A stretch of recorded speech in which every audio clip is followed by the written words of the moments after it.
10 വയസ്സുള്ള ഒരു പൈതല് ആത്മഹത്യ ചെയ്തു. കുളിമുറിയിൽ ആത്മഹത്യ ചെയ്ത നിലയിൽ കണ്ടെത്തി.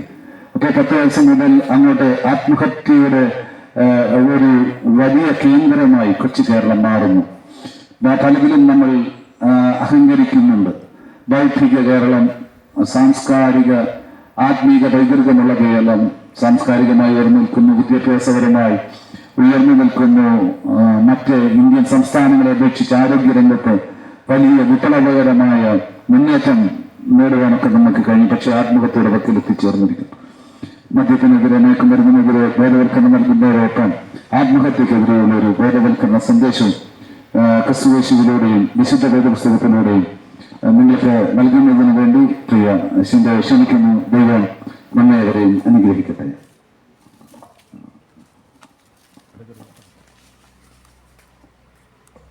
ഈ ശബ്ദവൽക്കുള്ളിൽ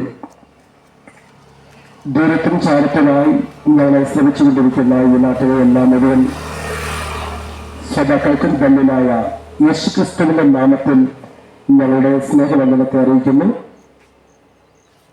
കേരള ഗോസ്ബൽ ടീമിന്റെ ആഭിമുഖ്യത്തിൽ ലഹരി വിരുദ്ധ സന്ദേശ യാത്രയായിട്ടാണ് ഞങ്ങൾ ഈ പ്രദേശത്ത് കടന്നു വന്നിരിക്കുന്നത്. വളരെ സന്തോഷമുണ്ട്. പ്രത്യേകം ഈ പ്രദേശത്ത് കടന്നു വരുവാനും നിങ്ങളെ കാണാൻ സാധിച്ചതൊക്കെ വളരെയേറെ സന്തോഷം ഞങ്ങൾക്കുണ്ട്. ഈ ദേശത്തെ ദൈവം ഒത്തിരി അനുഗ്രഹിക്കട്ടെ എന്ന് ഞങ്ങൾ ദൈവത്തോട് പ്രാർത്ഥിക്കുകയാണ്. ലോകം ഒരു വലിയ ഒരു പ്രതിസന്ധിയിലേക്കാണ് നമ്മൾ ഒരു ദിവസം കടന്നു പോകുന്നത്. ശക്തമായ വീടിന്റെ ചൂടില് അനേക കഷ്ടത അനുഭവിക്കുന്നു. കുടിവെള്ളം പോലും ഇല്ലാതെ അറിയുന്ന ഒരു സാഹചര്യത്തിലേക്ക് നാം വന്നുകൊണ്ടിരിക്കുന്നു. മറുഭാഗത്ത് യുദ്ധം ശക്തമായി നടന്നിരിക്കുന്നു. മറ്റൊരു സ്ഥലത്ത് ഭൂജലത്തെക്കുറിച്ചും ഭൂജലമൊക്കെ വെള്ളമൊഴിക്കുന്ന ഒരു സാഹചര്യത്തിലാണ് നാം ജീവിക്കുന്നത്. അതുകൊണ്ട് നമുക്ക് ഓരോ ദിവസവും നമ്മൾ വളരെ വേദനയോടെ ദുഃഖത്തോടെയാണ് ഓരോ ദിവസവും നമ്മൾ കണ്ടു നിൽക്കുന്നത്. അതിനപ്പുറമായി ഒരു ഭാഗത്ത് മനുഷ്യന് സമാധാനമില്ലാതെ, സന്തോഷമില്ലാതെ ജീവിതം ഒരു ഭാഗത്ത് അവസാനിപ്പിക്കുകയാണ്. മറുഭാഗത്ത് നാളെ എന്തായി തീരുമെന്ന് ഓർത്തുകൊണ്ടിരിക്കുന്ന ഒരു സാഹചര്യത്തിലാണ് നാം എല്ലാവരും ജീവിക്കുന്നത്. അതുകൊണ്ട് ചില നിമിഷങ്ങൾ എല്ലാവരും ശ്രദ്ധയെ ഞാൻ ദൈവനാമത്തിൽ ഒന്ന് ക്ഷമിക്കുകയാണ്. ഒരു ഭാഗത്ത് വളരെ സന്തോഷത്തോടെ ഞങ്ങൾ ഈ പ്രദേശത്ത് കടന്നു വരുവാനും നൽകിയ ഒരു കാര്യമെന്ന് ചോദിച്ചാൽ, ഇന്ന് ലോകത്തേക്ക് നോക്കിയാൽ അനേക കുടുംബത്തിന്റെ അകത്ത് മദ്യത്തിനും മയക്കുമരുന്നിനും അടിമയായി അനേക കുടുംബ ബന്ധങ്ങൾ തകർന്നുകൊണ്ടിരിക്കുന്ന ഒരു കാലഘട്ടത്തിലാണ് നാം കടന്നു വന്നിരിക്കുന്നത്. ഒരു ഭാഗത്ത് അനേക ഭാര്യ-ഭർത്താക്കൾ തമ്മിലുള്ള ബന്ധം നഷ്ടപ്പെട്ടുകൊണ്ടിരിക്കുന്നു. ഒരു ഭാഗത്ത് അനേക കുഞ്ഞുങ്ങൾ ഒരു സമാധാനമില്ലാതെ അത് ഇടയ്ക്ക് വെച്ച് അവരുടെ സ്കൂൾ ജീവിതം അവസാനിപ്പിക്കുന്നു. അങ്ങനെ കഞ്ചാവിനും മയക്കുമരുന്നിനും മദ്യത്തിനും അടിമയായി ഓരോ ദിവസവും നമ്മൾ നീങ്ങിക്കൊണ്ടിരിക്കുമ്പോൾ ഇവിടെ നിന്ന് നമുക്കൊരു മാറ്റം ആവശ്യമല്ലേ എന്ന് നാം ചിന്തിക്കേണ്ടിയിരിക്കുന്നു.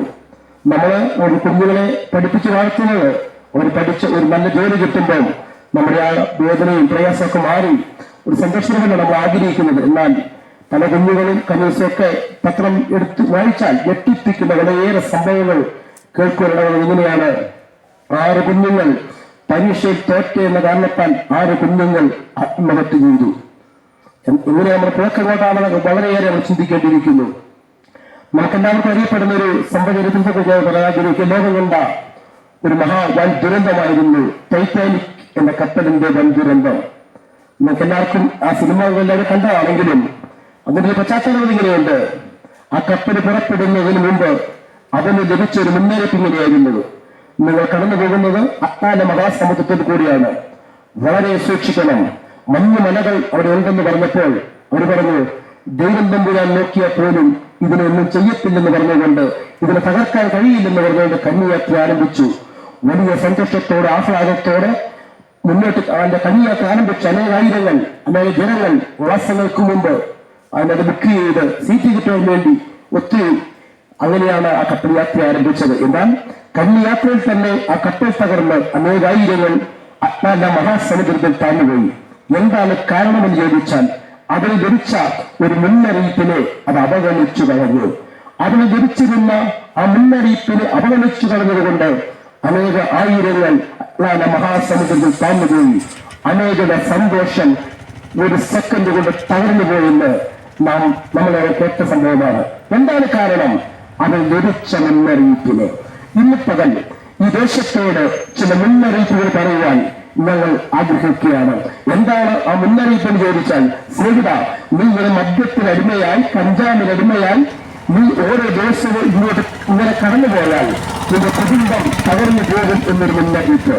രണ്ടാമത്തെ കാര്യം, നീ ഇങ്ങനെ മദ്യത്തിനടിമയായി വീട്ടിൽ വന്ന് വഴക്കായി പ്രശ്നമായി മുന്നോട്ട് കടന്നുപോയാൽ നിന്റെ കുഞ്ഞുങ്ങൾ അവരുടെ ഭാവി ഏറ്റവും നാശത്തിലേക്ക് പോകുമെന്നൊരു മുന്നറിയിപ്പ്.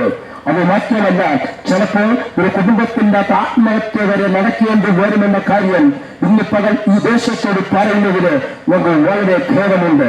അതുകൊണ്ട് ഇന്ന് പകൽ ഈ ദേശത്തോട് ശാന്തമായി നിന്നുകൊണ്ട് പറയുക, നിങ്ങളുടെ ജീവിതത്തിന്റെ അകത്ത് സമാധാനമില്ലാതെ സന്തോഷമില്ലാതെ നീറുന്ന അവസ്ഥയായിരിക്കുന്നുവെങ്കിലും അവിടെ നിന്ന് മാറ്റം വരുത്തുന്ന ഒരു മാർഗമുണ്ട്. എന്താണ് ആ മാർഗം? ആ മാർഗത്തിന്റെ പേരാണ് സുവിശേഷം. ഇന്ന് പകൽ സുവിശേഷന്റെ വ്യക്തമായി നിന്നുകൊണ്ട് ഈ ദേശത്തെ ഞാൻ ഒരുമിച്ച് ഒരു അഭിസംബോധന ചെയ്യുമ്പോൾ ഒരു ദേശത്തിന്റെ ഒരു കാര്യം പറയാം. സുവിശേഷം എന്ന് പറഞ്ഞാൽ ഒരു മതം മാറ്റുന്ന പരിപാടിയില്ല. സുവിശേഷം എന്ന് പറഞ്ഞാൽ എത്രമേ ഉള്ളൂ, ഒരു മാർഗമാണ് സുവിശേഷം. സുവിശേഷം എന്ന് പറഞ്ഞാൽ നമ്മുടെ ജീവിതത്തിന്റെ അകത്ത് സമാധാനം തരുന്ന മാർഗം, സന്തോഷം തരുന്ന മാർഗം, അപ്പനെയും അമ്മയെയും സ്നേഹിക്കാൻ പഠിപ്പിക്കുന്ന ഒരു മാർഗമുണ്ടെങ്കിൽ ആ മാർഗമാണ് യേശു ക്രിസ്തുവിന്റെ സുവിശേഷം.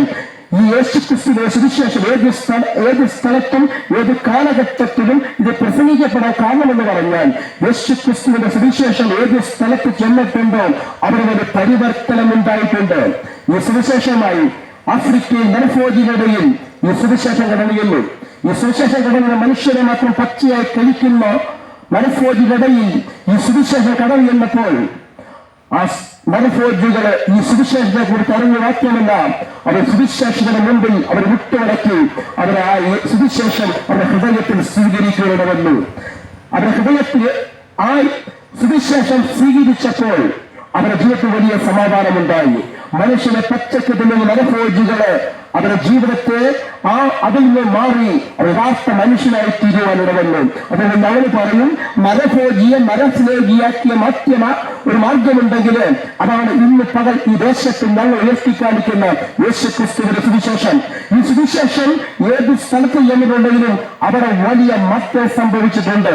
അതുകൊണ്ട് ഈ പ്രദേശത്ത് നിന്നുകൊണ്ട് ഞങ്ങൾ അഭിസംബോധന ചെയ്യുമ്പോൾ പറയുക, നിങ്ങളുടെ ജീവിതത്തിൽ നാളുകളായി ഭാരത്തോടെ, പ്രയാസത്തോടെ, ദുഃഖത്തോടെ എല്ലാവരും തള്ളിക്കളഞ്ഞ് ഡോക്ടർമാർ അന്വേഷിച്ച ഒരു തീരാരോഗ്യത്തിലായിരിക്കുന്നുവെങ്കിലും അവിടെ നിന്ന് നിന്നെ മാറ്റം വരുത്തുന്ന ഒരു മാർഗമാണ് യേശു ക്രിസ്തുവിന്റെ സുവിശേഷം എന്ന് പറയുന്നത്. വിശുദ്ധ തിരുവചനം പറയുന്നു, പാപത്തിന്റെ ശമ്പളം മരണമാണ്. അതിന്റെ ഉത്തരം നമുക്ക് എല്ലാവർക്കും പാപം എന്ന് പറഞ്ഞാൽ എന്താണ് ചിന്തിക്കുന്നത്? എന്താണ് പാപം എന്ന് പറയുന്നത്? എല്ലാവരും പറയും, ഞാൻ പണ്ടിൽ പോയ പാപം, ഇതൊക്കെ ശരിയാ. പക്ഷെ യഥാർത്ഥമായിട്ട് പാപത്തിൽ നിന്ന് മനുഷ്യന് മാറ്റം വന്നിട്ടുണ്ടോ? പാപമെന്ന് എന്തുവന്നാൽ എന്താണ്? ദൈവത്തോടുള്ള നിയമലംഘനം മനുഷ്യൻ നടത്തി അവർ പാപത്തിനടിമയായി തീർന്നു. അപ്പം ഈ പാപത്തിൽ വീണ മനുഷ്യന് ദൈവം പറഞ്ഞു, അതിന്റെ ശമ്പളം നീ മരിക്കുക തന്നെ ചെയ്യണം. ഇന്ന് പകൽ ഈ ദേശത്തോട് പറയാൻ, പാപിയായി തീർന്നാൽ അതിന്റെ ഉത്തരം, അതിന്റെ ശമ്പളം എന്ന് പറയുന്നത് നീ മരിക്കണമെന്നാണ്. എങ്ങനെയെങ്കിൽ ഈ പാപത്തിൽ നിന്ന് മാറ്റം വരുത്തുവാൻ ഒരു മാർഗമുണ്ട്. ആ മാർഗത്തെ കുറിച്ച് ഇന്ന് പകൽ നിങ്ങളൊന്ന് പറയുവാൻ ഞാൻ ആഗ്രഹിക്കുക. അതുകൊണ്ട് ഒരു കാര്യം വളരെയേറെ ചിന്തിക്കണം. പാപത്തിൽ ജനിച്ച മനുഷ്യന് എന്തിനു പറയുമോ, അവന്റെ ജീവിതത്തിൽ സമാധാനം നഷ്ടപ്പെട്ടുപോയി, അവന്റെ സ്നേഹം നഷ്ടപ്പെട്ടുപോയി, അവന്റെ അച്ഛനെയും അമ്മയെയും അവനെ സ്നേഹിക്കാൻ അവന് കഴിഞ്ഞിട്ടില്ല. ഒരിക്കലും അതിന്റെ സംഭവം ഇങ്ങനെ കേട്ടിട്ടുണ്ട്. ഒരിക്കലും ഒരപ്പന് 2 മക്കളുണ്ടായിരുന്നു, 2 മക്കൾ. അവൻ മൂത്തവൻ ഒരിക്കൽ അപ്പനില്ലാത്ത സമയത്ത് തന്റെ കുടുംബത്തിന്റെ അകത്ത് നിന്ന് അപ്പൻ അറിയാതെ അപ്പൻ സമ്പാദിച്ചു വെച്ച കുറെ പൈസയൊക്കെ എടുത്തുകൊണ്ട്, കുറെ ഡ്രസ്സൊക്കെ എടുത്തുകൊണ്ട് അവൻ ആ നാട് വിടുവാൻ ഇടവന്നു. അങ്ങനെ ഒത്തിരി വർഷങ്ങൾ ചില വർഷങ്ങൾ കഴിഞ്ഞ് ഏതാണ്ട് 10-20 വർഷത്തിന് ശേഷം ആ മകൻ ആ പിതാവ് ഒരു കത്ത് എഴുതി. ആ കത്തിനകത്ത് ആ മകൻ എഴുതി ഇങ്ങനെയാണ്: അപ്പാ, ഞാൻ അപ്പന്റെ മൂത്ത മകൻ ജോസാണ്. ഞാൻ 20 വർഷങ്ങൾക്ക് മുമ്പ് ഞാൻ അപ്പനെല്ലാം പറ്റിച്ച് നമ്മുടെ സമ്പത്തൊക്കെയായിട്ട് ഞാൻ ഈ ദേശം വിട്ടുപോയവനാണ്. പക്ഷേ എനിക്ക് എന്റെ അപ്പനെയും എന്റെ അമ്മയെയൊക്കെ കാണണമെന്ന് എനിക്ക് വലിയൊരു ആഗ്രഹമുണ്ട്. ഞാൻ എന്റെ വീട്ടിലേക്ക് മടങ്ങി വരാൻ ഞാൻ ആഗ്രഹിക്കുക. അപ്പം ഇവരുടെ വീട് എന്ന് പറയുന്നത് വലിയ ട്രെയിൻ പോകുന്ന സ്ഥലത്തിന്റെ അടുത്താണ് ഈ ഇവരുടെ പഴയ വീടുള്ളത്. ആ സ്ഥലത്ത് താമസിക്കുന്ന അപ്പനോട് മകൻ പറഞ്ഞു, അപ്പ ഇന്ന മാസം ഇത്ര തീയതി ഞാൻ ആ സ്ഥലത്തേക്ക് കടന്നു വരികയാണ്. പക്ഷെ അപ്പൻ എന്നോട് സ്നേഹമുണ്ടെങ്കിൽ അപ്പൻ ഇപ്പോഴും ആ പണ്ടെത്തിയ മകനാ തന്നെ കഴിഞ്ഞെങ്കിൽ നമ്മുടെ വീടിന്റെ ഗേറ്റിന്റെ ഫ്രണ്ടില് ഒരു വെള്ള കൊടി കെട്ടിയിരിക്കണം. അങ്ങനെയെങ്കിൽ ഞാൻ അവിടെ വരുമ്പോൾ ഞാൻ അവിടെ ഇറങ്ങി ഞാൻ അപ്പുറം വരുമെന്ന് പറഞ്ഞു. അല്ലെങ്കിൽ ഞാൻ ഒരിക്കലും ഈ അപ്പനെ ഇവിടെ കാണാൻ വരാതെ എന്നേക്കുമായി ഞാൻ ഇവിടെ പൊക്കോളാമെന്ന് പറഞ്ഞുകൊണ്ട് മകൻ അപ്പന് കത്തെഴുതി. അങ്ങനെ ആ ദിവസം വന്നെത്തി ആ സ്ഥലത്തേക്ക് ഇങ്ങനെ എല്ലാവരും വന്നുകൊണ്ടിരിക്കുന്ന സമയത്ത് ആൾക്കാരെല്ലാം ഇങ്ങനെ ട്രെയിൻ നദിയായിട്ട് പോയിക്കൊണ്ടിരിക്കുന്ന സമയത്ത് അവർ തന്റെ വീട് അടുക്കാൻ എത്തുന്ന സമയമായി. ആ സമയത്ത് ആ മകൻ നോക്കുമ്പോൾ ഒരു ഗേറ്റിൽ തന്റെ മകൻ ഒരു കൊടി ആവശ്യം, ഒരു വെള്ളക്കൊടി കെട്ടാൻ പറഞ്ഞപ്പോൾ ആ പിതാവ് ആ പ്രദേശത്ത് മൊത്തം ആയിരക്കണക്കിന് വെള്ളക്കൊടി കെട്ടി ആ മകനെ സ്വീകരിക്കുവാനാണ് വന്നത്. അവനടുത്ത റെയിൽവേ സ്റ്റേഷനിൽ പോയി ഇറങ്ങിയിട്ട് അപ്പനും അവന്റെ സഹോദരങ്ങളും അമ്മയും എല്ലാം ചേർന്ന് അവൻ എതിരേൽക്കാൻ ആ റെയിൽവേ സ്റ്റേഷനിൽ കാത്തുനിന്നു. ആ മകൻ ഇറങ്ങിയപ്പോൾ അവനെ കെട്ടിപ്പിടിച്ച് ചുംബിച്ചു. ഉടനെ ആ മകൻ അപ്പനോട് കാര്യം ചോദിച്ചു, അപ്പ ഞാൻ അങ്ങോട്ട് ചോദിച്ചത് എന്നോട് ഇഷ്ടമുണ്ടെങ്കിൽ ഒരു വെള്ളക്കൊടി കെട്ടാനല്ലേ ഞാൻ ചോദിച്ചത്, പിന്നെ എന്തിനാണ് ആയിരക്കണക്കിന് വെള്ളക്കൊടി കെട്ടി എന്നെ സ്നേഹിച്ചത് എന്താണെന്ന് ചോദിച്ചു. അപ്പോൾ ആ പിതാവ് ആ മകനോട് കാര്യം പറഞ്ഞു, പ്രിയ മകനെ, നീ 20 വർഷമായിട്ട് നഷ്ടപ്പെട്ടു പോയവനാ. പക്ഷെ ഞാൻ ഒരു വെള്ളക്കൊടി കെട്ടിയാൽ ചിലപ്പോൾ നീ കണ്ടില്ലെങ്കിൽ നീ എന്നേക്കുമായി എനിക്ക് നഷ്ടമാകും. അതുകൊണ്ട് ആയിരക്കണക്കിന് കൊടി കെട്ടി ഈ ലോകത്തിലെ പിതാവ് ആ മകനെ സ്നേഹിച്ചതിന് ഇന്ന് പകൽ ഈ ദേശത്തോട് ഞാൻ സ്വന്തമായ ഒരു കാര്യം പറയാം. ഇന്നേക്ക് 2026 വർഷങ്ങൾക്ക് മുമ്പ് നഷ്ടപാപത്തിന്റെ ഏറ്റവും അടിമത്തത്തിൽ കടന്ന് നമ്മെ രക്ഷിപ്പാൻ പിതാവായ ദൈവം തന്റെ പുത്രനായ യേശുവിനെ ആ കാൽവരിൽ തൂക്കിക്കളഞ്ഞുകൊണ്ട് തന്റെ പിതാവിന്റെ സ്നേഹം വെളിപ്പെടുത്തി. ഇന്ന് പകൽ നിന്റെ ജീവിത നഷ്ടങ്ങൾ മാത്രമേ ഉണ്ടായിരിക്കുള്ളൂ. ഇന്ന് പകൽ എല്ലാവരും നിന്നെ മാറ്റി നിർത്തിയതിന് സ്നേഹിത, ഇന്ന് പകൽ ആ കാൽവരി 2 കള്ളന്മാർ അണിയിൽ കിടക്കുന്ന യേശുവിനെ കണ്ടോ? ഇന്ന് പകൽ പിതാവായ ദൈവം തന്റെ പുത്രനായ ക്രിസ്തുവിനെ ആ കാൽവരി തകർത്തുകൊണ്ട് നമ്മോടുള്ള സ്നേഹം വെളിപ്പെടുത്തുവാനാണ് വന്നു. ഇന്ന് പകൽ ആ യേശുവിനെ എത്ര പേർക്ക് ആ ഹൃദയത്തിന്റെ അകത്ത് സ്വീകരിക്കാൻ കഴിയും? ഇന്ന് പകലിന് ആ യേശുവിനെ ഹൃദയത്തിനകത്ത് എത്ര പേർക്ക് സ്വീകരിക്കാൻ കഴിയും? ഇന്ന് പകൽ ആ യേശുവിലേക്ക് ഇത് ഹാർദ്യമായി സ്വാഗതം ചെയ്യുക. ഇന്ന് പകൽ യേശു ആരാണെന്ന് നാം തിരിച്ചറിയണം. യേശുവിനെ കുറിച്ച് എന്തുകൊണ്ടാണ് ഇതുപോലെ പാടുവാനുള്ള കാരണം, ഇതുപോലെ പ്രസംഗിക്കാനുള്ള കാരണം എന്ന് ചോദിച്ചാൽ യേശു ആരാണെന്ന് തിരിച്ചറിയണം. വിശുദ്ധ തിരുവചനത്തിൽ ഒരു വചനം ഇപ്രകാരമാണ്, ഒരിക്കൽ മരണം പിന്നെ ന്യായവിധിയും ദൈവം മനുഷ്യർക്കായി നിയമിച്ചിരിക്കുന്നു. ആ വാക്യം നിങ്ങൾ ശ്രദ്ധിക്കണം.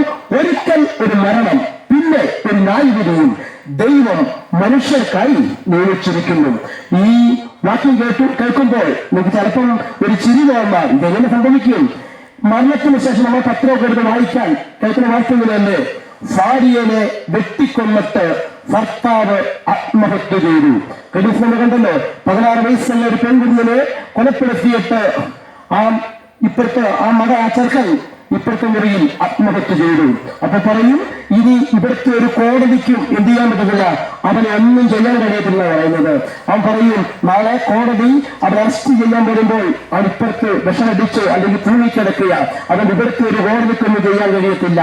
പക്ഷേ ഇവിടുത്തെ കോടതിയിൽ നിന്നും രക്ഷപ്പെടാൻ കഴിയും. പക്ഷെ ഇന്ന് പകൽ ദേശത്തോട് പറയാം, ഇന്ന് പകലിന് വിശുദ്ധ തിരുവചനം ശക്തമായിട്ട് പറയാം, ഒരിക്കൽ ഒരു മരണം, അതിനുശേഷം ഒരു ന്യായവിധി ഉണ്ടെന്ന കാര്യം ഇന്ന് പകൽ ദേശം മറന്നു പോകരുത്. ഇവിടെ എന്തെല്ലാം കാര്യങ്ങൾ ചെയ്താലും അടിച്ചാലും എത്ര പേരെ കൊന്നിട്ട് നിനക്ക് ആത്മഹത്യ ചെയ്യാം. പക്ഷേ ലോകത്തിന്റെ കോടതിയിൽ നിന്ന് രക്ഷപ്പെടാൻ ഒരിക്കലും ദൈവത്തിന്റെ കോടതിയുടെ മുമ്പില് ഒരിക്കലും നീ നിൽക്കേണ്ടി വരുമെന്ന കാര്യം ഇന്ന് പകൽ മറന്നു പോകരുത്. നീ പാപം ചെയ്തിട്ട്, നീ കൊലപാതകം ചെയ്തിട്ട്, നീ മോഷ്ടിച്ചിട്ട് ഇവിടെയുള്ള പൈസ കൊടുത്ത് വക്കീലിന് പൈസ കൊടുത്താൽ ചിലപ്പോൾ നിനക്ക് ഇവിടുത്തെ കോടതിയിൽ നിന്ന് വിടാം. പക്ഷേ ഒരിക്കലും ദൈവത്തിന്റെ കോടതിയിൽ നിന്ന് നിന്നെ വെറുതെ വിടുകയിൽ നിന്ന് ഇന്നോടെ ദേശം മറന്നു പോകും. പോകരുത്. അതുകൊണ്ട് ഞാൻ പറയുന്നു, ഇവിടെയുള്ള സാക്ഷികൾക്ക് പൈസ കൊടുത്താല് അവർ സാക്ഷി മാറ്റി പറഞ്ഞാല് കൊലപാതകം ചിലപ്പം സാധാ മരണമായി തീരാം, നിൽക്കുമ്പോൾ അവർ രക്ഷപ്പെട്ടു പോകാം. പക്ഷേ ഇന്ന് പകരം മറക്കരുത്, ദൈവത്തിന്റെ കോടതിയില് ആരാമരെ സാക്ഷ്യം പറയാൻ വരുന്നത്. വിശുദ്ധ തിരുവചനം ശക്തമായി പറയുന്നു, ദൈവം മേലിൽ ന്യായം വിധിക്കേണ്ടത് അവൻ മേലിൽ നിന്ന് ആകാശത്തെയും ഭൂമിയെയും വിളിക്കുന്നു. ഇന്ന് പകരം ഒരിക്കല് ഈ നിൽക്കുന്ന ഭൂമി വിളിക്കുന്ന കല്ല് മണ്ണ് ഒരിക്കലും നിനക്കെതിരെ സാക്ഷ്യം പറയും. ചിലപ്പോൾ നീ ചെയ്യുന്ന കുതിരക്ക് കൃത്യങ്ങള് ലോകത്താരും കണ്ടില്ലായിരിക്കും, ആരും അറിഞ്ഞിട്ടില്ലായിരിക്കും. പക്ഷെ ദൈവത്തിന്റെ കോടതിയുടെ മുമ്പില് ഒരിക്കലും ഇതേപോലെ സാക്ഷ്യം പറയുമെന്ന് ഇന്ന് ദേശമേ നീ മറന്നു പോകരുത്. അതിനു മുമ്പ് നിന്റെ പാപങ്ങൾക്ക് പ്രാശ്ചിത്തമായ ആ യേശുവിന് വേണ്ടി നിന്റെ ഹൃദയത്തെ ഒന്ന് വിട്ടുകൊടുത്താൽ ഇന്ന് പകൽ നിന്റെ പാപം എത്ര കടും ചുവപ്പായാലും അതിനെ ഹിമം പോലെ വെളുപ്പിക്കുന്ന യേശുവിന്റെ കരങ്ങളിലേക്ക് നമ്മൾ സമർപ്പിക്കപ്പെടുമെങ്കിൽ ഇന്ന് പകൽ നിന്റെ ജീവിതത്തിന് ഒരു സമാധാനം തരുന്ന, നിന്റെ പാപത്തെ ക്ഷമിക്കുന്ന ഒരുവൻ ഇന്ന് പകൽ ഈ ദേശത്ത് വന്നിട്ടുണ്ട്. അവന്റെ പേരാണ് കർത്താവായ യേശു ക്രിസ്തു. അതുകൊണ്ടാണ് ഞാൻ യേശു ക്രിസ്തുവിനെ കുറിച്ച് ഇങ്ങനെ തന്റെ ഇടത്തോടെ ചങ്കുറപ്പോടെ ആവേശത്തോടെ നിന്നുകൊണ്ട് ഞാൻ വിളിച്ചു പറയാൻ ഞങ്ങൾക്ക് നൽകുന്നത്. അപ്പോൾ മറന്നു പോകരുത്, പാപത്തിൽ ജനിച്ച മനുഷ്യന് പാപത്തിന് രക്ഷ ആവശ്യമാണ്. ഈ രക്ഷയ്ക്ക് വേണ്ടി മനുഷ്യൻ എവിടെ ഓടി വരുന്നത്? മനുഷ്യനാദ്യം അനേകം മലകൾ കയറുവാൻ തുടങ്ങി, ചെരുപ്പിടാൻ നടക്കുവാൻ തുടങ്ങി, അനേകം നോയമ്പുകൾ നോക്കുവാൻ തുടങ്ങി, ധർമ്മങ്ങൾ ചെയ്യാൻ തുടങ്ങി. ഇവിടെയൊന്നും മനുഷ്യൻ യഥാർത്ഥമായിട്ട് എന്തില്ല, പാപത്തിന് രക്ഷപ്പെടുവാൻ കഴിഞ്ഞിട്ടില്ല. രക്ഷപ്പെടൊറ്റ മാർഗം രക്ഷയ്ക്ക് വേണ്ടി പിന്നെയും മനുഷ്യൻ ഓടിക്കൊണ്ടിരിക്കുക. ഇന്ന് പകൽ ഞങ്ങൾ ദേശത്ത് നിന്നുകൊണ്ട് ആവേശത്തോടെ ചങ്കുറപ്പോടെ ശക്തിയോടെ കാര്യം വിളിച്ചു പറയാം, നിന്റെ പാപത്തിന് പ്രാശ്ചിത്തം ഒറ്റ അവകാശമുള്ളൂ. കർത്താവായ യേശു ക്രിസ്തുവിനെ ഇന്ന് പകൽ വിശ്വസിച്ച് വായികം ഏറ്റുപറഞ്ഞ് യേശു എനിക്ക് വേണ്ടി മരിച്ചെന്ന് നീ വിശ്വസിച്ച് നിന്റെ വായികം ഏറ്റുപറഞ്ഞാൽ ഈ പാപത്തിനുള്ള രക്ഷ സൗജന്യമായി ലഭിക്കുന്നതാണ്. ഇന്ന് പകൽ കഴിയുമോ ആ യേശുവിന് വേണ്ടി ആ ഹൃദയത്തിന് വിട്ടുകൊടുക്കാൻ നിങ്ങൾക്ക് എത്ര പേർക്ക് കഴിയും? കർത്താവ് യേശു ആരാണ്? ചുറ്റത്തിന് അനേക ഉത്തരങ്ങളുണ്ട്. യേശുവിന്റെ ജനനം ഒരു വലിയ അത്ഭുതമായിരുന്നു. യേശുവിന്റെ ജീവിതം അത്ഭുതമായിരുന്നു. 30-ാമത്തെ വയസ്സിൽ കാനാവിന്റെ കല്യാണത്തിൽ വെള്ളത്തെ വീണാക്കിക്കൊണ്ട് കർത്താവ് യേശു ഒരു അത്ഭുതം കർത്താവ് ചെയ്തു. അങ്ങനെ 33 വയസ്സ് വരെ കർത്താവ് യേശു ഈ ഭൂമിയിൽ ജീവിച്ചു. അനേക അത്ഭുതങ്ങൾ, അടയാളങ്ങൾ, വീരപ്രവർത്തികൾ നമ്മുടെ കർത്താവായ യേശു ചെയ്തു. ഒരിക്കല് യേശു കഥ കടന്നു വരുമ്പോൾ 12 വർഷം രക്തസ്രാവമുള്ള ഒരു സ്ത്രീ യേശുവിനെ കുറിച്ചറിഞ്ഞു. 12 വർഷം രക്തസ്രാവമുള്ള സ്ത്രീയുടെ പ്രത്യേകത, 12 വർഷമായി 7 വൈദ്യന്മാരിൽ തന്റെ സമ്പത്ത് മുഴുവനും കൊണ്ട് കൊടുത്തിട്ടും അവരുടെ സൗഖ്യം ലഭിക്കാതെ അവരായിരിക്കുക. ഒരു കാര്യം ഓർക്കണം, രക്തസ്രാവമുള്ള സ്ത്രീ പാളയത്തിന് പുറത്തായിരിക്കണം. അവൾ അശുദ്ധയാണെന്ന് ജനത്തിന്റെ ഇടയിൽ വരുവാൻ അവൾക്ക് അവകാശമില്ല. നിയമങ്ങളെല്ലാം അവളെ തള്ളിക്കളഞ്ഞു. എന്നാൽ ആ സമയത്ത് അവർ കാര്യം ഓർത്തു, യേശു കർത്താവ് നടന്നു വരുന്ന വഴിക്ക് അതായത് യേശുവിനെ ടിക്കറ്റ് എടുക്കുക. പക്ഷെ അവരുടെ കാര്യം ഓർത്തു, എനിക്ക് ആ യേശുവിന്റെ വസ്ത്രത്തിന് എനിക്കൊന്ന് തൊട്ടാൽ എനിക്കൊരു സൗഖ്യം ലഭിക്കുമെന്ന് അവളിങ്ങനെ പറയുവാനിടെ വന്നു. അങ്ങനെ അനേകായിരങ്ങൾ ടിക്കറ്റ് എടുക്കുന്ന ഇടയിൽ വന്നുകൊണ്ട് അവർ യേശുവിന്റെ വസ്ത്രത്തിനൊന്ന് തൊട്ടു. ഉടനെ യേശു നിന്നു. യേശു കാര്യം ചോദിച്ചു, എന്നെ ആരാണ് തൊട്ടത്? ഉടനെ ആ സ്ത്രീ യേശുവിന്റെ കാൽക്കൽ വന്ന് വീണു. ഉടനെ വായിക്കുന്നത് ഇങ്ങനെയാണ്, അവളുടെ ശരീരത്തിൽ അവൾ അറിയുവാനിട വന്നു. ഇന്ന് പകൽ നിന്റെ രോഗം എത്ര രോഗമായിക്കൊള്ളട്ടെ, ഇത് ഈ രോഗത്തിൽ നിന്ന് വിടുതലിൽ നിന്ന് സകല വൈദ്യന്മാരും നിനക്കെതിരെ വിളിയേറിയെങ്കിലും ഇന്ന് പകൽ ഇങ്ങനെ രോഗം മാറത്തില്ല. ഇനി ആത്മഹത്യ മാത്രമേ എനിക്ക് ചിന്തയോടെ നോർത്തുകൊണ്ട് നീ ആയിരിക്കണമെങ്കിൽ ഇന്ന് പകൽ ഈ ദേശത്തോട് പറയാം, ഇന്ന് പകൽ യേശുവിന് വേണ്ടി നിന്റെ ഹൃദയത്തെ നീ വിട്ടുകൊടുക്കാൻ തയ്യാറായാൽ, യേശുവിന് വേണ്ടി നിന്റെ ഹൃദയത്തിന് സമർപ്പിക്കപ്പെടാൻ തയ്യാറായാൽ, ഇന്ന് പകൽ ആ യേശുവിന്റെ സൗഖ്യം, യേശുവിന്റെ സമാധാനം നിന്റെ മേൽ വരുന്ന പകലായി തീരട്ടെ. പറയട്ടെ, ഇന്ന് പകൽ യാദൃശ്യമായിരിക്കും ഞങ്ങളുടെ കടന്നു വന്നത്. പക്ഷെ ഞങ്ങൾ വിശ്വസിക്കുന്നു, ഇന്ന് പകൽ ആത്മഹത്യയെ കുറിച്ച് മാത്രം വേണ്ട, എന്റെ ജീവിതം വേണ്ട, എന്നെ ഞാൻ സ്നേഹിക്കാനില്ല, എല്ലാവരും എന്നെ മാറ്റി നിർത്തി ആത്മഹത്യ മാത്രം ഓർത്ത് ഭാരപ്പെടുന്നുവെങ്കിൽ സ്നേഹിത, പ്രിയ സഹോദര, പ്രിയ സഹോദരി, പ്രിയ കുഞ്ഞെ, നീ ആത്മഹത്യ ചെയ്യരുത്. നിന്നെ സ്നേഹിക്കുന്ന ഒരുവനുണ്ട്, അവന്റെ പേര് കർത്താവായ യേശു ക്രിസ്തു. ഇന്ന് പകലിന് ദേശത്ത് നിന്ന് ചങ്കുറപ്പോടെ ആവേശത്തോടെ വിളിച്ചു പറയുക, ഇന്ന് പകൽ നിന്നെ സ്നേഹിക്കുന്ന ഒറ്റ ഒരുവനെ ഉള്ളൂ, അവന്റെ പേരാണ് കർത്താവായ യേശു ക്രിസ്തു. ഈ സഹോദരി യേശുവിനെ തൊട്ടു, അവരുടെ ശരീരത്തിലുള്ളറിഞ്ഞു സൗഖ്യം വന്നത്. ഒരു കാര്യം, എത്ര അശുദ്ധനായാലും എത്ര അശുദ്ധിയുള്ളവനായാലും നിനക്ക് യേശുവിനെ തൊടാം. ഇന്ന് പകൽ യേശു അശുദ്ധനാകത്തില്ല. നീ എത്ര ഏക മതത്തിന് താഴ്ത്തിയാലും, ഏതൊക്കെ ജാതികളിൽ താഴ്ത്തിയാലും ഇല്ല സ്നേഹിത, നിന്നെ മാറോട് ചേർത്ത് പിടിക്കുന്ന ഒറ്റ ഒരുവനെ ഉള്ളൂ, അവന്റെ പേരാണ് കർത്താവായ യേശു ക്രിസ്തു. നിന്റെ ജാതിയോ, നിന്റെ വർഗമോ, നിന്റെ വർണ്ണമോ, നീ ആരാണെന്നൊന്നും അറിയണ്ട, ഇതൊന്നും നോക്കാതെ നിന്നെ സ്നേഹിക്കുന്ന ഒറ്റ ഒരുവനെ ഉള്ളൂ, അവന്റെ പേരാണ് കർത്താവായ യേശു ക്രിസ്തു.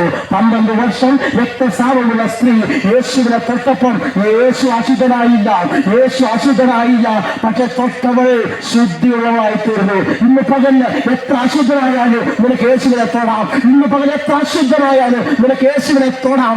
പക്ഷേ യേശു അശുദ്ധനാകത്തില്ല. ഇന്ന് പകല് എത്ര അശുദ്ധം തൊട്ടാലും നീ ശുദ്ധിയുള്ളതായി തീരും. അതുകൊണ്ടാണ് ഇന്ന് പകൽ ഈ ദേശത്ത് നിന്നുകൊണ്ട് സങ്കുറപ്പോടെ ഞാൻ യേശുവിനെ പ്രസംഗിക്കുന്നത്. അതാണ് യേശുവിനെ പ്രസംഗിച്ചിട്ടുള്ള കാലത്ത് അത്ഭുതങ്ങൾ ചെയ്തു. അങ്ങനെ കർത്താവ് യേശു കടന്നു വരുന്ന സമയത്ത് കർത്താവ് യേശു മരിക്കണമെന്ന് പിതാവായ ദൈവത്തിന്റെ ഇഷ്ടമായിരുന്നു. ഏകദേശം 33 വയസ്സ് വരെ നമ്മുടെ കർത്താവായ യേശു ഈ ഭൂമിയിൽ ജീവിച്ചു. അങ്ങനെ ഗെത്സമനയിൽ കഴിഞ്ഞ 2-3 ആഴ്ച മുമ്പ് ലോകം മുഴുവനും യേശുവിന്റെ മരണം കൊണ്ടാടി, പെസഹ കൊണ്ടാടി, യേശുവിന്റെ മരണം കൊണ്ടാടി.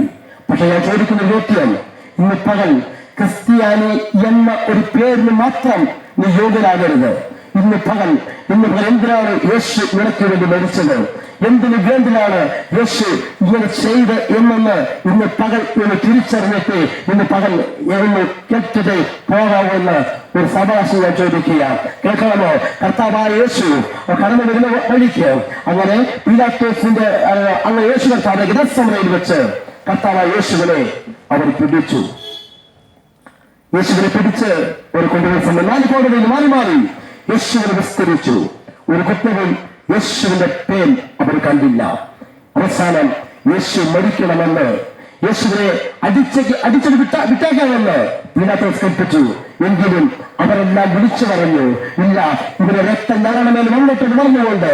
അങ്ങനെ അവസാനം യേശുവിനെ അവർ ക്രൂശിക്കുവാൻ കൊണ്ടുപോയി. യേശുവിനെ മരണശിക്ഷ കേൾപ്പിച്ചു. കേൾക്കണമോ? യേശു കടന്നു പോകുന്ന വഴിക്ക് കേൾക്കണം. ഇന്ന് പകരം ക്രൂശുമായി നമ്മുടെ ഈ ഓരോ സ്ഥലങ്ങളൊക്കെ ചെല്ലുമ്പോൾ അത് ക്രൂശുമായി അനേകം മലകൾ കയറുകയാണ്. ഇന്ന് പകൽ യഥാർത്ഥമായിട്ട് എവിടെയാണ് മനുഷ്യ നമ്മുടെ ജീവിതത്തിൽ യേശു പറഞ്ഞ വാക്കായിട്ട് എന്താ ബന്ധമുള്ളതെന്ന് ഇന്ന് പകൽ തിരിച്ചറിയണം. കടന്നു പോകേണ്ട വഴിക്ക് യേശു പറഞ്ഞു, തന്നെത്താൻ ത്യജിച്ച് എന്റെ ക്രൂശെടുത്ത് എന്നെ അനുഗമിക്കണം. എന്താണ് യേശുവിന്റെ ക്രൂശെന്ന് ചോദിച്ചാൽ, യേശു ചുമന്ന പച്ചപ്പൈവരെ കുറിച്ച് നീചമെന്ന രക്ഷപ്പെടത്തില്ല.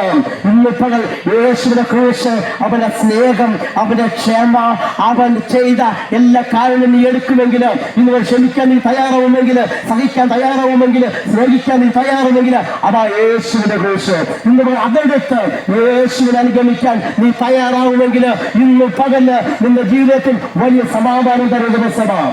കർത്താവ് യേശുവിനെ പീലാത്തോസിന്റെ ഗവേന്ന കൽപ്പന മുതൽ യേശുവിന്റെ ഗത ആരംഭിച്ചു. അവസാനം ചാട്ടമറ ഒന്നൊന്നായി യേശുവിന്റെ പുറത്ത് ചാട്ടമറ അനുവദിച്ചു. പച്ച കൈമര കുരിശുമായി വീണെഴുന്നേറ്റും യേശുവിൻ തെരുവീതിയിൽ കടന്നു പോകണമെന്ന്. അതാ കർത്താവായ യേശു. എന്തിന്? ഇന്ന് പകൽ നീ ചോദിച്ചില്ലേ ഈ സത്യമാരാണെന്ന്? ചോദിച്ചത് വെളിച്ചമാരാണെന്ന്? കണ്ടോ? യേശുവിൻ തെരുവീതിയിൽ കൂടി അതാ കടന്നു പോവുകയാണ്. ചരിത്രം പറയുകയാണ്, ഒരു മനുഷ്യനെ അടിക്കാനേൽപ്പിച്ചാൽ ആ മനുഷ്യൻ ശബ്ദമുണ്ടാക്കുന്നത് അവൻ അളവെന്ന് വെച്ചാൽ 1.5 കിലോമീറ്ററോളം ദൂരം വരെ കേൾക്കാമെന്ന് അവിടെ ചരിത്രം പറയുമ്പോൾ ഇതാ യേശു കർത്താവിന് രാഘവന് വാച്ചു നിരത്തി ശാസ്ത്രവാൻ ഒന്നൊന്നായി യേശുവിനെ പുറത്താന്ന് അനുവദിക്കുമ്പോൾ അതാ അന്നുണ്ടാകുന്ന നിൽക്കുക. ഇന്ന് പകലില് യേശു പറഞ്ഞ കാര്യം പിതാവേ ഇവരോട് ക്ഷമിക്കാമല്ലോ. ഇന്ന് പകലില് എന്റെയും നിന്റെയും സകല പാപം ഏറ്റെടുത്തുകൊണ്ട് അതാ പീലാത്തോസിന്റെ ഗവന എന്ന കൽത്തളത്തിൽ കണ്ടാൽ ആളെണ്ണ തോന്നുമാണ് ഗുരുവുമായി നിൽക്കുന്ന ഒരുവരെ കണ്ടോ, അവന്റെ പേരാ യേശു.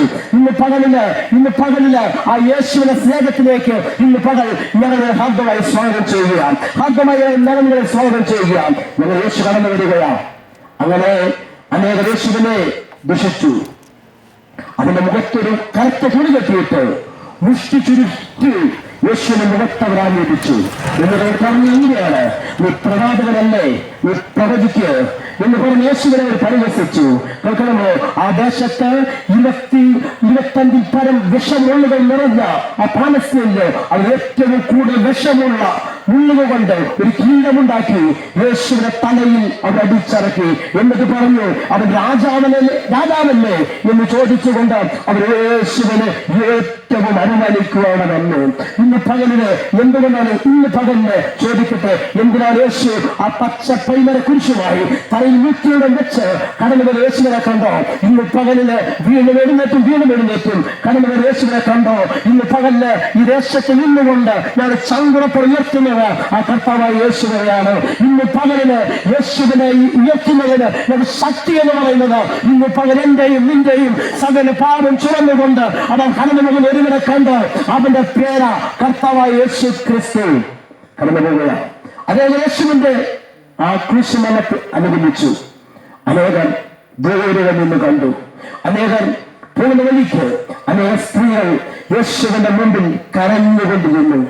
കരയുന്ന സ്ത്രീകളെ നോക്കിക്കൊണ്ട് യേശു പറഞ്ഞെങ്ങനെയാണ്, യെരൂശലേം പുത്രിമാരെ, നിങ്ങൾ എന്നെ ചൊല്ലിക്കരയണ്ട, നിങ്ങളെയും നിങ്ങളുടെ തലമുറയെയും ചൊല്ലിക്കരയുകയും.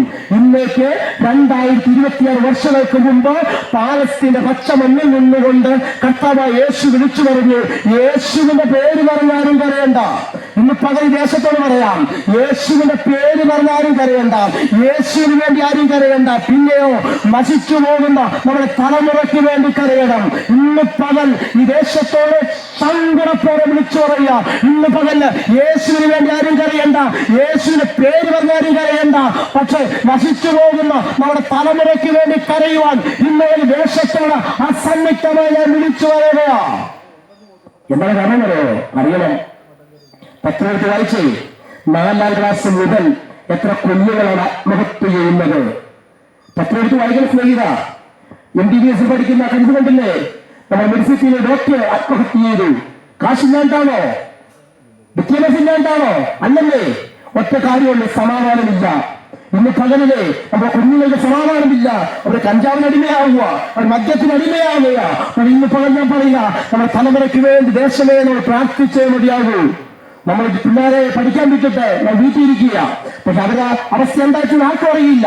പക്ഷെ ഒറ്റ കാര്യം, ഇന്ന് പകൽ ദേശമേ നമ്മുടെ തലമുറയ്ക്ക് വേണ്ടി പ്രാർത്ഥിക്കട്ടെ. നമ്മുടെ തലമുറയ്ക്ക് വേണ്ടി ദേശമിക്കാണെന്ന് പ്രാർത്ഥിക്കുമെങ്കിൽ അവരുടെ ജീവൻ ധന്യമായി തീരും. നമ്മുടെ ഈ ഒറ്റ കുഞ്ഞുങ്ങള് അവർ ആത്മഹത്യ ചെയ്യരുത്. അവർ ഒത്തിരി പേർക്ക് ഈ കഞ്ചാവിന് അടിമയാകരുത്, അവർ മദ്യത്തിന് അടിമയാകരുത്. അവരെല്ലാവരും രക്ഷപ്പെടാൻ ഇന്ന് യേശുവിനോട് നമുക്ക് ശക്തമാക്കി ദേശത്തെ പ്രാർത്ഥിക്കാം. ഇന്ന് നമുക്ക് ഒരുമിച്ച് ദൈവത്തോട് പ്രാർത്ഥിക്കാം. കരയുന്ന അവരേക്ക് യേശു പറഞ്ഞു, എന്നെ ചൊല്ലിക്കരയണ്ട. അവരുടെ കർത്താവായ യേശു കടന്നുപോയി. അങ്ങനെ ഗോൽഗോത്ത എന്ന സ്ഥലത്ത് പനോളിന്റെ നിറച്ചുള്ള അർത്ഥമുള്ള ഗോൽഗോത്ത എന്ന സ്ഥലത്ത് 2 കള്ളന്മാരുടെ നടുവിൽ കർത്താവായ യേശുവിനെ അവർ ക്രൂശിച്ചു. അവർ ഇടയ്ക്ക് മലക്കുമായി 2 കള്ളന്മാരെ അവർ ക്രൂശിച്ചു. അതിലൊരു കള്ളൻ യേശുവിനെ പരിഹസിച്ചു, ഒരു കള്ളൻ യേശുവിനെ സ്വീകരിച്ചു. ആ സ്വീകരിച്ച കള്ളൻ ഞാൻ പറഞ്ഞു, പ്രഭു, അത് രാജ്യത്വം പ്രാപിച്ചു വരുമ്പോൾ എന്തെങ്കിലും കൂടി ഓർത്തുകൊള്ളണം. യേശു പറഞ്ഞു, ഇന്ന് നീ എന്നോട് കൂടെ പരദീസയിലായിരിക്കും. ഒറ്റ കാര്യം, ഇന്ന് പകൽ ആ കള്ളനായ മനുഷ്യൻ താൻ ചെയ്ത തെറ്റിന് പ്രാചിത്തമായി അതാ അവനെ കുരിശിൽ തൂങ്ങിക്കടന്നുകൊണ്ട് അവൻ എല്ലാ തീർന്നിഷം അത് അവസാനത്തെ വിളി, യേശുവേ എന്നോട് കണ്ണ തോന്നണം. ആ നിമിഷം യേശു പറഞ്ഞു, ഇന്ന് നീ എന്നോട് കൂടെ പരദീസയിലായിരിക്കും. ഇന്ന് പകൽ ദേശമേ പറയട്ടെ, നിന്റെ പാപം എത്ര കടും ചുമപ്പായാലും, നിന്റെ പാപം എത്ര കടും ചുമപ്പായാലും അങ്ങനെ ഹിമം പോലെ വെളുപ്പിക്കുന്ന ഒറ്റ മാർഗമുണ്ടെങ്കിൽ ആ മാർഗമാണ് യേശു ക്രിസ്തുവിന്റെ മാർഗം. ഇന്ന് പകലിന് ആ യേശുവിന്റെ കരങ്ങളിലേക്ക് സമർപ്പിക്കപ്പെടാൻ കർത്താവേ, ഞാൻ പാപിയായ മനുഷ്യനാണ്, എന്റെ ഹൃദയത്തിലേക്ക് അങ്ങനെ വരണമെന്ന് പറഞ്ഞാൽ ആ നിമിഷേവന ആ കർത്താവായ യേശു ക്രിസ്തു, അങ്ങനെ കർത്താവ് യേശു ക്രിസ്തു അങ്ങനെ അവസാനം ഉറക്ക വിളിച്ച് പ്രാണനെ വിട്ടു. 7 മണി ആ കുരിശിനകത്ത് കിടന്നുകൊണ്ട് യേശു പറഞ്ഞു. അവസാനം യേശു പറഞ്ഞ കാര്യം ഇതാണ്, യേശു അവസാനം ഉറക്ക വിളിച്ചു. എന്താ ഉറക്ക വിളിച്ചത്? യേശു മരിക്ക് തൊട്ടു മുമ്പ് സംഭവം യേശു ഉറക്ക വിളിക്കുന്ന സമയം വിളിച്ചു പറയുകയാണ്, ഇന്ന് പകൽ ഈ ദേശത്തോട് പറയുക, ഇന്ന് പകൽ ആളുകളായി കുരിശെടുത്ത് നടക്കുന്നുവെങ്കിൽ, ഇന്ന് പകൽ ചെരുപ്പിടാൻ നടക്കുന്നുവെങ്കിൽ, അനേകം നോയമ്പുകൾ നീ നോക്കുന്നുണ്ടെങ്കിൽ, ഇന്ന് പകല് ശക്തമായി യേശു അവസാനം പറഞ്ഞ വാക്ക് ഈ പ്രകാരമാണ്. ആ വാക്ക് എന്തെന്ന് ചോദിച്ചാൽ യേശു ഉറക്ക വിളിച്ചു പറഞ്ഞു, ഇനി മനുഷ്യന്റെ പാപത്തിന്റെ പ്രായശ്ചിത്തത്തിന് ഫലമായി ഇനി ഒരു യാഗങ്ങളും ഇനി ശേഷിക്കുന്നില്ല, ഇനി ഒരു കർമ്മങ്ങളും ശേഷിക്കുന്നില്ല. അവസാനത്തോടെ രക്തം വരെ കാൽവൽ ഊറ്റിത്തന്നുകൊണ്ട് യേശു പറഞ്ഞു, സകല നിവൃത്തിയായി. ഇനി ഒറ്റ കാര്യമേ ഉള്ളൂ, യേശു എനിക്ക് വേണ്ടി മരിച്ചെന്ന് ഹൃദയത്തിൽ വിശ്വസിക്കാൻ തയ്യാറായാൽ ഈ രക്ഷ നിനക്ക് സൗജന്യമായി ലഭിക്കുന്ന ദിവസമാണെന്ന് ഇന്ന് മുതൽ യേശുത്തോട് അസന്നിഗ്ധമായി ഞാൻ വിളിച്ചു പറയുകയാണ്. ഒറ്റ കാര്യം, യേശു ഉറക്കം വിളിച്ച് പ്രാണനെ വിട്ടപ്പോൾ 3 സംഭവങ്ങൾ. ഒന്ന്, ദേവാലയത്തിൽ തിരശ്ശീല മേൽത്തെ കടിയാൻ രണ്ടായി കീറിപ്പോയി, അത് ഭൂകമ്പങ്ങൾ ഉണ്ടായി, അനേക കല്ലറകൾ തുറന്നു. അത് മാത്രമേ തീർന്നില്ല, അവർ യേശുവിനെ അവർ എന്ത് ചെയ്തു ചോദിച്ചാൽ യോസേപ്പിന്റെ പണിത ആ കല്ലടകത്ത് അവർ യേശുവിനെ അടക്കം ചെയ്തു. ഞാൻ വാക്കിൽ ഇവിടെ നിർത്തുകയാണ്. ഇന്ന് പകൽ ഇത് പറഞ്ഞെങ്കിൽ മാത്രമേ ഈ പ്രസംഗത്തിന് പൂർണ്ണതയെത്തുള്ളൂ. ഇന്ന് പകൽ പറയട്ടെ, യേശു ജനിച്ചു 20 ജീവിതകഥാവ്, അങ്ങനെ യേശു മരിച്ചു. അവസാനത്തിന്റെ രക്തം വരെ ഊറ്റിത്തന്നുകൊണ്ട് അത് കാൽവലിൽ കിടക്കുന്നവരെ കണ്ട് യേശു മരിച്ച സമയം 3 സമയം എന്ന് പറഞ്ഞാൽ സൂര്യൻ ഇരുണ്ടുപോയി. ഇന്ന് പകൽ യേശുവിന്റെ മരണത്തിന് പ്രകൃതി വരെ വിച്ഛനമായെങ്കിൽ ഇന്ന് പകൽ മറക്കരുത്, ഒറ്റ കാര്യമേ, എന്റെയും നിന്റെയും സകല പാവം ഏറ്റെടുത്തുകൊണ്ട് ആ ക്രൂശിൽ കിടക്കുന്ന കർത്താവുണ്ടാവും. ഉറക്ക വിളിച്ചവൻ പ്രാണനെ വിട്ടു. ഈ സമയത്ത് അവയെന്ന് യേശുവിന്റെ ശരീരം അവർ വാങ്ങി. അങ്ങനെ പുത്തൻ പണിത ആ കല്ലടകത്ത് യേശുവിനെ അവർ അടക്കം ചെയ്തു. എന്നിട്ട് പിലാത്തോസിനോട് പറഞ്ഞു, പിലാത്തോസേ, ഇവർ ജീവിച്ചിരിക്കുമ്പോൾ കാര്യം പറഞ്ഞുകൊണ്ട് ഇവർ 3-ാം നാൾ ഉയർത്തെഴുന്നേൽക്കും. അതുകൊണ്ട് ഒരു കാര്യം ചെയ്തു, വലിയ കാളവന്റെ ചക്രങ്ങൾ കല്ലുരുട്ടി കല്ലറ അടച്ചു. റോമ ഗവൺമെന്റിന്റെ ഇന്ത്യയുടെ മുദ്രയാൽ അത് മുദ്ര ചെയ്യപ്പെട്ടു. തീർന്നില്ല, അതിനുശേഷം കാവൽക്കാരെ അവർ കാവൽ നിർത്തി. 3 ദിവസം ആ 3 ദിവസത്തോളം യേശുവിനെ ചെയ്തു കല്ലറ അകത്തവർ ഒതുക്കി. എല്ലാ പരിപാടി തീർന്നെന്ന് വിളിച്ചു പറഞ്ഞു. ഇന്ന് പകൽ ദേശത്തോട് ഒരു കാരണത്തോടെ നോക്കി വന്നെത്താൻ പോവുക. യേശു ക്രിസ്തു മരിച്ചു കല്ലറയിൽ അകത്തായപ്പോൾ സകലവും പറഞ്ഞു, സുവിശേഷം ഇവിടം കൊണ്ട് തീർന്നുപോയി. സുവിശേഷത്തിന് ദാതാവായി വന്നവനെ ഞാൻ കല്ലറയുടെ അകത്ത് ഞാൻ ഒതുക്കിക്കളഞ്ഞു. ഇനി സുവിശേഷം ഉണ്ടാകുകയില്ല. ഇനി യേശു ക്രിസ്തുവിന്റെ പേര് ലോകത്തിനുണ്ടാകത്തില്ല. യേശു ക്രിസ്തുവിനെ കുറിച്ച് ഒരു കാര്യം ഉണ്ടാകത്തില്ലെന്ന് ലോകം മുഴുവനും വിധിയെഴുതി റോമ ഗവൺമെന്റ് ഇന്ത്യയിലെ മുദ്രയിക്കപ്പെട്ട കല്ലറകത്ത് ഒതുക്കിയപ്പോൾ അങ്ങനെ 3 ദിവസമേ യേശുവിനെ കല്ലറകത്തൊതുക്കാൻ കഴിഞ്ഞുള്ളൂ. 3-ാമത്തെ ദിവസം, ഹേ മരണമേ നിന്റെ ജയമെവിടെ, ഹേ മരണമേ നിന്റെ വിഷമുള്ളവരെ എന്ന് ചോദിച്ചുകൊണ്ട് കർത്താവ് യേശു ക്രിസ്തു ഉയർത്തെഴുന്നേറ്റു. ഇന്ന് പകൽ ദേശത്തോട് പറയാം, മരിച്ചു കല്ലറ കൊണ്ട് അവസാനിച്ചതല്ല കർത്താവ് യേശു. അനേക മഹാന്മാരുടെ കല്ലറകൾ ഇന്നും അടഞ്ഞു കിടക്കുമ്പോൾ ഇന്ന് പകൽ ഞാൻ ഉയർത്തി കാണിക്കുന്ന കർത്താവായ യേശുവിന്റെ കല്ലറ ഇന്നും പാലത്തിൽ തുറന്നു കിടക്കുക. അവിടെ മോണ്ട് വെച്ചിരിക്കുക. അവൻ ഇവിടെ ഇല്ല, അവൻ ഉയർത്തെഴുന്നേറ്റിരിക്കുന്നു. ഇന്ന് പകൽ മരണത്തെയും പാതാളത്തെയും ജയിച്ച ഒറ്റ ഒരു നേതാവുണ്ടെങ്കിൽ ഇന്ന് പകൽ ഞാൻ ഉയർത്തി കാണിക്കുന്ന കർത്താവായ യേശു ക്രിസ്തു. ഇന്ന് പകൽ അവരെ പ്രസംഗിക്കുന്നതിന്റെ അഭിമാനമാണ്. ആ യേശുവിനെ പ്രസംഗിക്കുന്നതിന് വലിയ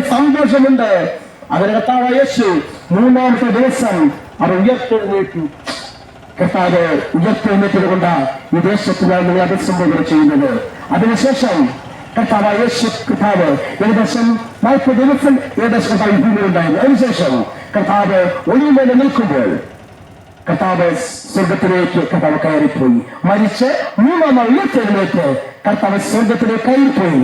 തിരിച്ചു വന്ന് 2 ദൂതന്മാർ വിളിച്ചു പറഞ്ഞു, യെരൂശലേം കാര്യം പറഞ്ഞു, യഹൂദ പുരോഹിതന്മാരെ, നിങ്ങൾ എന്തിനാണ് ആകാശത്തോട് നോക്കി നിൽക്കുന്നത്? നിങ്ങളെ വിട്ടുപോയ യേശുവില്ലേ, അവൻ പോയത് മുഖവന് മടങ്ങി വരും. ഇന്ന് പല ദേശത്തിന് പറയാം, താമസമല്ല, യേശു മടങ്ങി വരാൻ പോകുക. ഇന്ന് പകൽ ഞങ്ങൾ പ്രസവിക്കുന്ന യേശു തനിക്ക് വേണ്ടി കാത്തിരിക്കുന്ന, തനിക്ക് വേണ്ടി കാത്തിരിക്കുന്ന ഭക്തന്മാരെ ചേർക്കാൻ യേശു മേഘത്തിൽ വരാൻ സമയമായി. യേശു മേഘത്തിൽ വരാൻ സമയമായി. ഇന്ന് പകല് ഞാൻ വാക്യം നിർത്തുക, താമസമല്ല, യേശു മേഘത്തിൽ വരാൻ സമയമായി. അതുകൊണ്ട് ഇന്ന് പകലില് ആ യേശുവിനെ ഇന്ന് പകൽ എന്റെ കർത്താവെന്ന് ഇന്ന് വരെ പ്രവേശിക്കാൻ കഴിയും. എന്റെ പാപത്തിന് പ്രാചിത്തമാണ് യേശു മരിച്ചത്. ഇന്ന് മുതൽ ഞാൻ യേശുവിന് വേണ്ടി ജീവിക്കാൻ ഇന്ന് തന്നെ ആ കർത്താവ് എന്റെ ലക്ഷ്യവും എന്റെ കർത്താവുമായി സ്വീകരിക്കുന്നു. ഇന്ന് മുതൽ യേശു ഹൃദയത്തിൽ വാഴട്ടെ. ഇന്ന് പകലിന് ആ ഹൃദയത്തെ ദൈവത്തിന് സമർപ്പിക്കാൻ ഒരു നിമിഷം കൊണ്ട് പ്രാർത്ഥിക്കാം. ആ യേശുവിനെ എനിക്ക് വേണം. ഇന്ന് പകൽ ഒരു നിമിഷം ആ കണ്ണുകൾ അടച്ച് ആ ഹൃദയത്തോടെ കയ്യിൽ ചേർത്ത് പിടിച്ച്, യേശുക്ക, ഞാൻ പാപിയായ ഒരു മനുഷ്യനാണ്. ഇതുവരെ എന്റെ ഇഷ്ടത്തിന് വേണ്ടി ഞാൻ നടന്നു. എന്റെ കർത്താവേ, ഇന്ന് മുതൽ ഞാൻ യേശുവിൽ ജീവിക്കാം. അങ്ങ് ഒരിക്കലും മരിച്ചത് എന്റെ പാപത്തിന് വേണ്ടി മരിച്ചത് വിശ്വസിച്ചു. ഇന്ന് പകൽ ആ യേശുവിനെ എന്റെ കർത്താവും രക്ഷകനുമായി സ്വീകരിക്കുന്നു. ഇന്ന് പകൽ ആ നിമിഷത്തേക്ക് സമർപ്പിക്കാം. ഒരു നിമിഷം പ്രാർത്ഥിക്കാം. സ്നേഹിക്കുന്ന സ്വർഗ്ഗത്തിന്റെ പിതാവേ, ഈ ദേശത്തിന് വേണ്ടി അവർ പ്രാർത്ഥിക്കുന്നു. ഇന്ന് പകൽ നാഥാ, അവരുടെ വചനം ഞാൻ ഈ ദേശത്തോട് വിളിച്ചു പറഞ്ഞു. ആരെങ്കിലും കർത്താവേ രോഗത്താൽ ഭാരപ്പെട്ട് ആത്മഹത്യ മാത്രം ചിന്തിച്ചിരിക്കുന്നു, ഇന്ന് പകൽ യേശുവിന്റെ നാമത്തിന് ഞാൻ ഒരുമിച്ച് അഭിഷക്തനെ ഒരുമിച്ച് പ്രാർത്ഥിക്കുമ്പോൾ ആത്മഹത്യ പ്രവണതകൾ യേശുവിന്റെ നാമത്തിൽ മാറിപ്പോകട്ടെ. ഒരു രോഗസൗഖ്യം യേശുവിന്റെ നാമത്തിലുള്ള വ്യാപരിക്കുന്ന കർത്താവേ, ഇന്ന് മുതൽ കർത്താവേ, ഈ പ്രദേശത്തെ ശബ്ദം കർത്താവിന്റെ കർത്താവേ, യേശുവിനെ രക്ഷയെ കർത്താവ് സ്വീകരിച്ചതിന് ഇന്ന് പകൽ ആ പേര് ജീവന്റെ പുസ്തകത്തിൽ കർത്താവ് ഇതിലേക്കായി സ്തോത്രം ചെയ്യുന്നു. ഈ പ്രദേശത്തെ ഞാൻ അനുഗ്രഹിച്ച് പ്രാർത്ഥിക്കുന്നു കർത്താവേ. വ്യാപാരി വ്യവസായികൾ കർത്താവേ, ഈ ദേശത്തിലെ കൃഷി സമ്പദം വികസിത സർവത്തെയും യേശുവിന്റെ നാമത്തിൽ അനുഗ്രഹിച്ച് പ്രാർത്ഥിക്കുന്നു. എല്ലാ മഹത്വവും എല്ലാ പുകഴ്ചകളും സാധാരണ സ്തോത്രം യേശുവിന്റെ നാമത്തിൽ തന്നെ. ഞങ്ങളെ കേട്ട എല്ലാ മാന്യ ശ്രോതാക്കൾക്ക് ഞങ്ങളുടെ നന്ദി വന്ദനം പറയുന്നു. നിങ്ങൾക്ക് കൂടുതൽ പ്രാർത്ഥന ആവശ്യമുണ്ടെങ്കിൽ ഞങ്ങളുമായി ബന്ധപ്പെടാവുന്നതാണ്. ഞങ്ങൾ നിങ്ങൾക്ക് വേണ്ടി പ്രാർത്ഥിക്കാം. കർത്താവേ, ഞങ്ങളുടെ പ്രാർത്ഥന കേട്ടതിനായി സ്തോത്രം. ഈ ഞങ്ങളെ കേട്ട എല്ലാ പ്രിയപ്പെട്ടവരും ദൈവം അനുഗ്രഹിക്കണമേ. വരും ദിവസങ്ങളിൽ അവരൊക്കെ അനുഗ്രഹിക്കപ്പെടുന്നതിനായി ഞങ്ങൾ പ്രാർത്ഥിക്കുന്നു. ദൈവത്തിന്റെ വലിയ കൃപ എല്ലാവരോടും കൂടി ഇരിക്കണമേ. യേശുക്രിസ്തുവിന്റെ നാമത്തിൽ തന്നെ പിതാവേ, ആമേൻ. യേശുക്രിസ്തു പാപികളെ രക്ഷിക്കുന്നു. യേശുക്രിസ്തു രോഗികളെ സൗഖ്യമാക്കുന്നു. യേശുക്രിസ്തു പരിശുദ്ധാത്മാവിനെ നൽകുന്നു. യേശുക്രിസ്തു രാജാവായി വേഗം വരുന്നു. വേഗം വരുന്ന കർത്താവിനെ എതിരേൽപ്പാൻ ഒരുങ്ങിക്കൊള്ളുക. ഹല്ലേലൂയ, ഹല്ലേലൂയ, ഹല്ലേലൂയ. ആമേൻ. കർത്താവ് യേശുവേ, വേഗം വരണമേ.